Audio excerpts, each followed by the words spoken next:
Don Victorino Martín García nació en Galapagar, Madrid. Es hijo de don Victorino Martín Andrés, fundador de la ganadería del mismo nombre, una de las más notables de España. En el 87, en 1987, se hizo cargo del hierro familiar, siendo el continuador, que no el heredero, como a él mismo le gusta autodefinirse, del legado de su padre, fallecido en 2017. Tras finalizar la carrera de veterinaria en 1987, ejerció durante 4 años como veterinario para la Junta, para la Consejería de Sanidad de la Junta de Extremadura. Posteriormente se centró en su actividad fundamentalmente como empresario ganadero.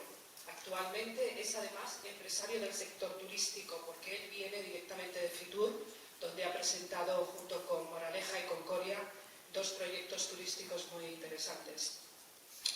Es conferenciante, es comentarista, es miembro de la Unión de Criadores y desde 2017 presidente de la Fundación Toro de Lidia. En el 2000 publicó Victorino por Victorino, que es un libro sobre la vida de su padre y la historia de la ganadería. Además de Victorino, la familia posee 2 ganaderías más, el Hierro Monteviejo y el Hierro Toros de Urcola. Las fincas ganaderas, Monteviejo, Las Tiesas y San Marco, se encuentran en la zona de Moraleja y de Coria, en nuestra provincia de Cáceres. La Fundación Toro de Lidia se creó en 2015 por iniciativa de la Unión de Criadores de Toro de Lidia para la promoción y la defensa jurídica de todas las tauromaquias. Igualmente para dar una respuesta al creciente número de ataques antitaurinos que se está produciendo y dar a conocer a los nuevos valores del toreo. Como ganadero y como presidente de la Fundación, Victorino defiende con especial énfasis la joya genética de la cabaña de Lidia, un patrimonio de valor incalculable que no se puede perder. Y bueno, por último, decirles que también ha sido becerrista y novillero. Muchísimas gracias por estar en Rosal de la Vera.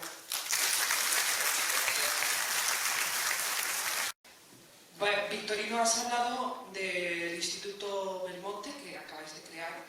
Belmonte supuso una revolución en el mundo taurino. Se habla de la revolución belmontina porque cambió la forma de torear. Cuéntanos cómo ves el futuro de la tauromaquia. ¿Va a haber cambios? ¿Realmente lo vamos a seguir viendo el toro como está, con muerte? En fin, cuéntanos cómo puede evolucionar. Bueno, Juan Belmonte fue un revolucionario y además tuvo mucho trato con los intelectuales.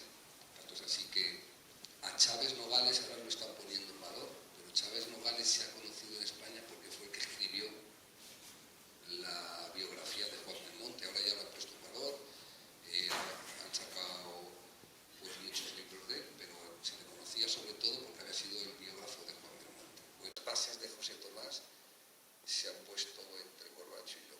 Es decir, todos sus primeros cimientos se han puesto en mi casa con Corbacho. Plasmaremos una filosofía de vida basada en un libro que escribió un australiano que se llama Peter Singer, que quiere igualar al hombre con los